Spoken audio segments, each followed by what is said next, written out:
Hey everyone, it's Jeep Momma, and I'm going to start my new quick tip by Jeep Momma.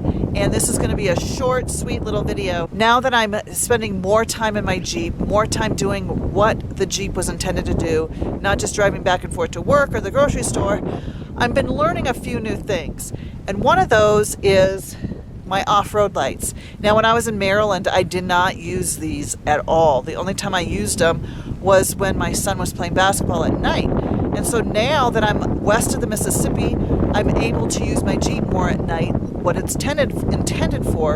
And you notice how the lights are aiming straight. This is not how they should be aimed. They need to be shining more to the side of the Jeep. So what I did is I got my tools out and I loosened the bolts and I'm turning it more at an angle. Now I will be able to see better off-road. The light's not going to be bouncing off the hood into my eyes. So there you go.